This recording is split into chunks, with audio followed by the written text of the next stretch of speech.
sum of this logarithm, calculate the score of if a document contains this set of words, what is the probability that it belongs to this class. Repeat this for all the classes, and whichever class gets the highest score, we classify the document into that particular class. Right? Okay. So this is the name-based classifier. So this actually is a simple thing to do, because all you need to do is to get a set of document, get the manual class labels, and do some counting. What counts? Nothing else. Pretty fast and pretty reliable. Also, it works good in many situations. But as people tried to use it for harder and harder situations, some problem kept it. I'll discuss some of them. So one problem that kept in was that the larger this product becomes, more words you take, the larger a size of training set you require to properly estimate this parameters. Okay. So this is sometimes called a dimensionality problem. The larger the dimensionality is, the training set size requirement increases. So the first thing people modified NaPBase was they did a dimensionality reduction. They choose only not all words. In this product, I will not keep all words. I will keep only some words. So this sometimes is called a feature selection. This actually turns out to be the most important problem in text classification, which set of features to take. After that, you apply the NaPBase classifier, you will get, if you have a good set of features, the NaPBase would give you good result. Okay. So how do you do the feature selection? There are both statistical techniques as well as domain-specific techniques. Statistical techniques, basically what they do, they avoid noisy features. They sort of try to eliminate noisy features, so that this dimensionality reduction problem does. So the simplest way to do that is you take the most frequent ones. Take a frequency threshold. So you see the common terms except for stop words and as the situation warrants. Except for that, you take the most common words. They are relatively noise free. Note that these common words is not in the entire collection. You take only that class for which you are trying to do. Take that class, and only for that class you do it. So this does. So as it turns out that if you can do a good feature selection along with NaPBase, it actually performs as good as most of the other techniques. Okay. So the next idea actually came from the next extension to NaPBase actually came from the idea of feature selection. What they said, so here what I am doing, I am dropping some features, dropping some words from my representation. Okay, so if you remember the ARN model, I don't take all information units in that ARN, I only choose some. I choose the frequent ones. The next idea of what it says, instead of dropping features, you reduce dimensionality by clustering or clubbing together words. A set of words you put together. And how do you do that? You take a set of related words. So for example, the word warm, hot, or heat, and a set of such words which are having similar usage might be clustered together and maybe used as a single. So in your probability calculations, this W is no longer an actual word, but it is a collection of words, occurrence of a collection of words. What is the advantage of this? The advantage of this is like you don't need a proxy anymore for absent words. It is like a group of friends in a class giving a joint attendance. So maybe one of the member of that group will anyway be in the class. Okay. So so how do you group this together? The most common approach that people use is what is called a topic modeling. So they say that what I do instead of a bag of word model where my information units are words, my information units would be topics, a particular topic. Okay. Then my document would be a collection of such topics. So now it is a doubly stochastic kind of thing. So earlier there was one probability. What is the probability of a word belonging to a class? Now there are two probabilities. So one is what is the probability of topic belonging to a class, and the second probability is what is the probability of word belonging to a topic. So you have two probabilities, and your final classification is based on the combination of these two probabilities. Let us see how we do that. So this maybe I'll come later about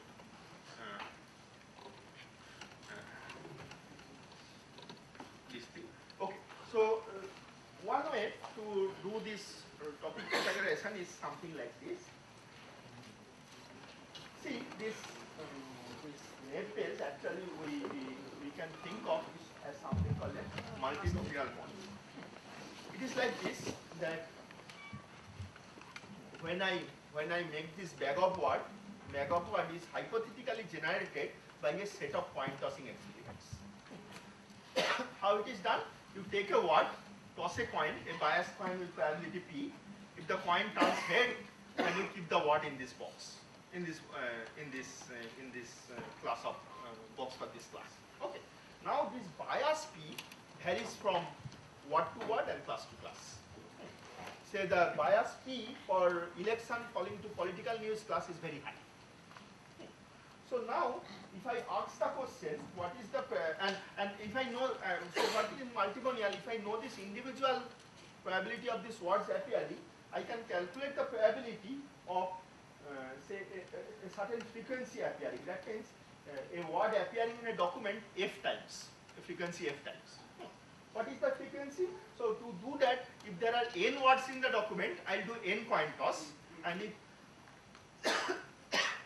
exactly f of them turns out to be head, I have f word. So a document has say 100 words, and if 20 of them are say election, it means I have done 100 times coin tossing and the word for the word election, and 20 times it has turned out with a p equal to something. So you can know that you can see that this probability is nothing but this binomial kind of probability, multinomial kind of. So f times head and n minus f times k. And this is n choose f is the total size of the event space, and this is the probability. Okay, so all this net base I actually sort of did by assuming that words appear in these boxes by following this kind of binomial distribution.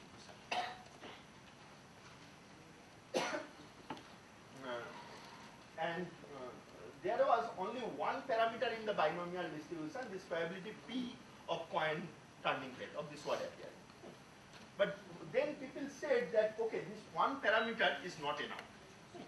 You generate this f, probability f given this, by another parameter which is the omega. So he said, they said that a representation of words appearing in a document is probably better represented. No, I don't know. Depends on the situation again. By something called a Poisson distribution, which is something like this: e to the power minus omega mu by omega mu f by factorial f. Okay. All right. So and also maybe some other people have tried another form of binomial distribution called using a gamma function, a negative binomial distribution. Okay. So what is that? What things changes by this? Okay, the idea is like this. So if I instead of just counting probabilities, if I take this as my probability, I can sort of estimate this p omega mu from the training set I have given. And since these are closed form expressions, my final net-based product classification by log of summation of log, that I can directly find out from these formulas and apply it. Okay, so my approach now will be not that earlier what I was taking count and then calculating the log and then classifying, which is fine if we take multinomial, but which has to be modified if we take a Poisson or a negative binomial. So in that case, what you do, instead of taking those counts, I take these probabilities and then calculate my posterior distribution. And to calculate these probabilities, I will have to estimate my omega mu and n parameters. Earlier I have to estimate only my p parameter. And there are good methods of robust methods in statistics of given a sample how to estimate this. People use those methods, estimate these parameters, and then once these distributions are known, the parameters are known, apply them to the networks. Okay, what advantage it gives? See, one disadvantage of this multinomial thing is that it assumes that the more number of time a word appears, more important it is to that document. Linear. In logarithm, it is linear. Okay. So if I take f times, it is f times more important. But that actually is not true. For some common words, it is maybe sublinear or something else. Writing a word 100 times doesn't make the word 100 times more important. So these alternate distributions, they actually are better representative of how humans use a word multiple times. So hence they give a better result. Alright. Okay, so this was one example which was sort of done. So this is the two classes, and then the actual distributions do not actually follow a binomial type of curve, but follow a more a Poisson type of curve. So hence, in some cases, it is a better representation. Okay. So again, I have already tell this. Okay. So this was sort of extension of NetBase, and then, as I said, the next approach was based on feature clustering, which was first proposed in a seminal paper by Jordan in 2003, called a topic model or a generative model, which does what I had said. Instead of considering a document as a collection of words, a bag of words, it considers a document as a bag of topics, K topics. And these K topics are put into the document by following the same way, using a Dirichlet smoothing kind of way, the words are put into the document. So now I have actually two things to do. For each document, pick a distribution of topics in the form of some distribution, some parameters or Poisson or binomial or something. And for a topic, pick words which are belonging to that topic. So pictorially, okay, so I'm coming to the picture, let me look at it. So suppose I have, it is like this. So suppose I have 4 topics, each with different colors. So a document is a collection of these 4 colors, words having these 4 colors. And each of these colors are collection following some distribution of these individual words. Okay, so when I actually do my classification, what I do, given a new document, I look at its words and find the probability of these documents belonging to a number of topics. And I'll see the collection of these topics for a particular class and then find out the class of the document. So I'll do like this. So, given a document, I'll first find out its topic distribution parameters, and for each of the topic distribution parameters, I have its own word distribution parameters. I'll combine these two and then do it. So these topics are sometimes called latent variables, and this approach, a slightly modified form of this approach, is called a latent Dirichlet algorithm. The only advantage of this approach, only advantage of this approach is, since you have 2 distributions now, a topic distribution and a word distribution, you are free to use 2 different kind of distributions in each of them. Earlier they are merged into a single distribution. Okay. So it actually turns out that the word distribution in topics are better represented by a Dirichlet kind of thing, whereas the topic distribution in a document are better represented by something, Poisson or something else. So you can actually decouple these two. You can decouple these two and do this. Okay. All right. So so these are the, I'm not going to this. So So okay, so this is more or less the state of the art or things people follow in literature. So I mean, so you are doing AI according to probability then given equal to it. So how do you factor the variable according to an artificial Yeah, probability? so that is the question. So what are the topics you take?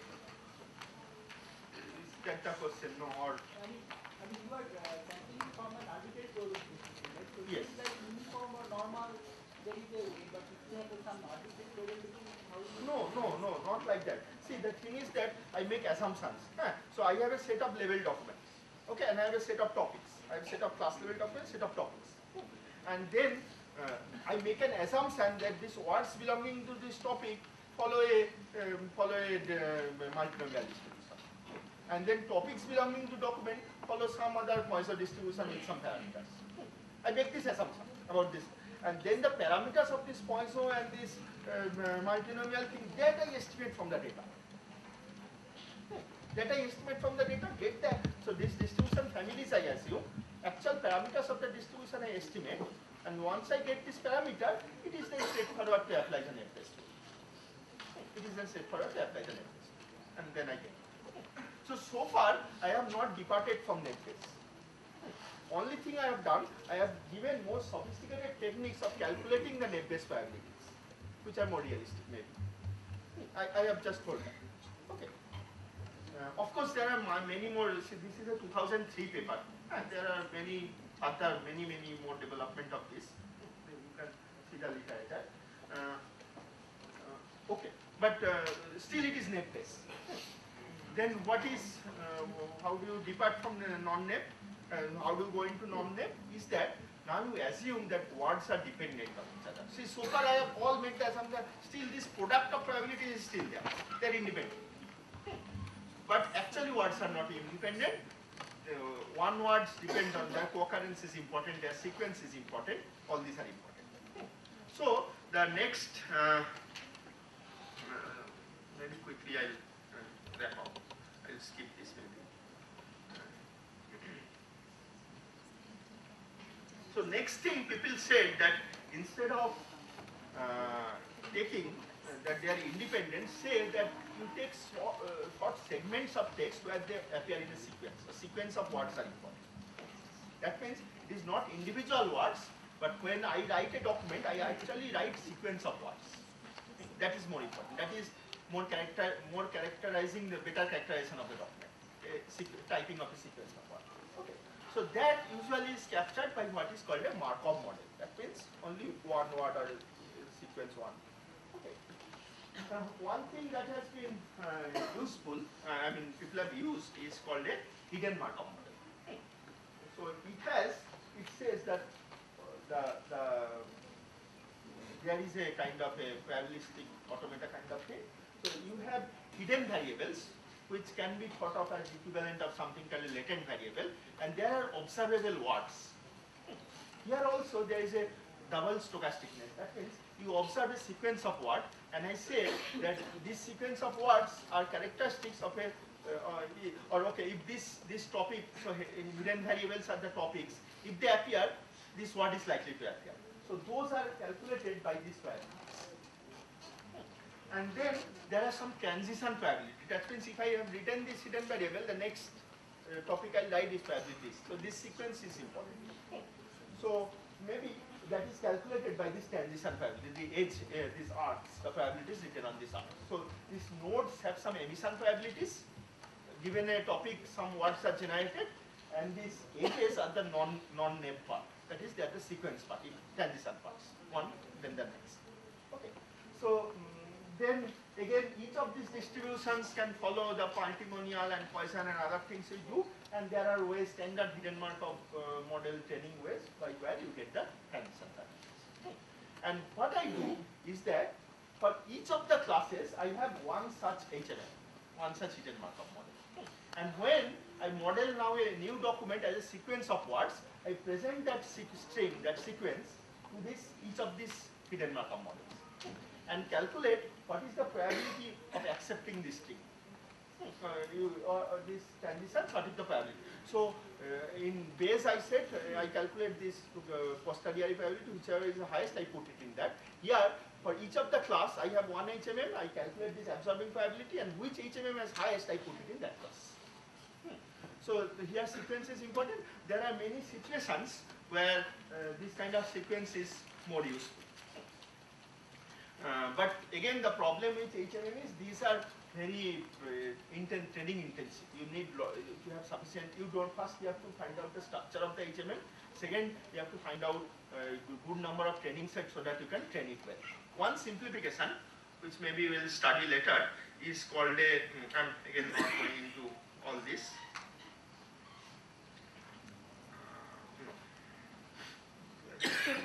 Is something called a conditional random field. I don't think I have the slides. So, which is kind of a simplification of this, where you have a simple one level dependent structure, a simplified form of this.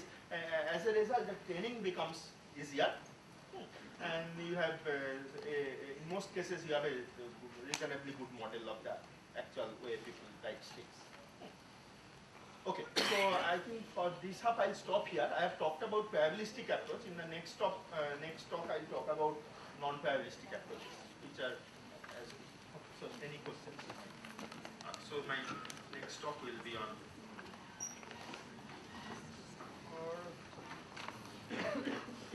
Maybe we take questions later half. Okay, and please have your collect your lunch packet outside this auditorium. Okay. And we will start our next session at 1:30. 1:30. The number of watts, and then pick some distribution, and then calculate apply the Bayes rule and get the result. Okay. So the problem with this kind of approach is unless you have a good training set, it is difficult to estimate the probabilities. And maybe the assumption of the probability distributions are also not correct.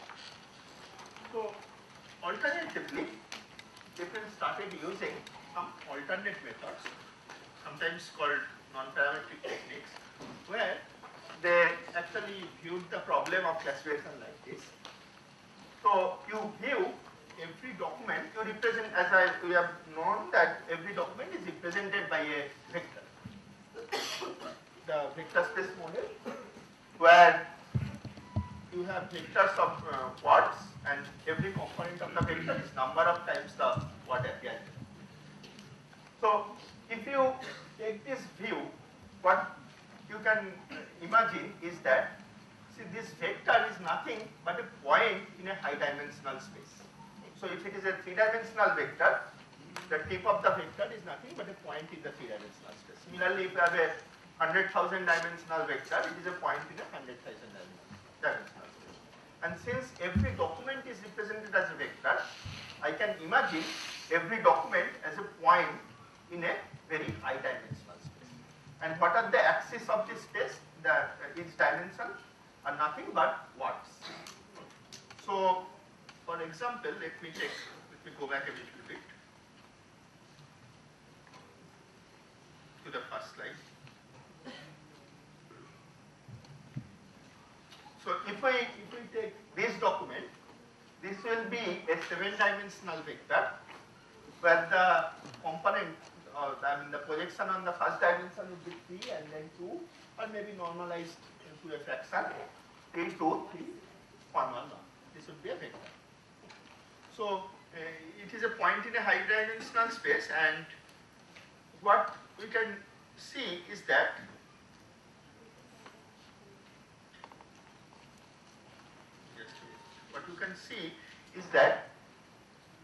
since the distribution of words are more or less similar for all documents in a class, this cluster of points would also be closed for all the documents in a particular class.